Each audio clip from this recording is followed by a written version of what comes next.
Да, с крупсом не обойдешься, как говорится, малым разбором.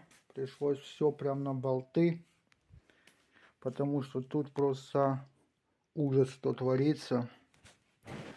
Тут надо чистить, все забито просто насмерть. Кофемолка забита, варочный узел забит.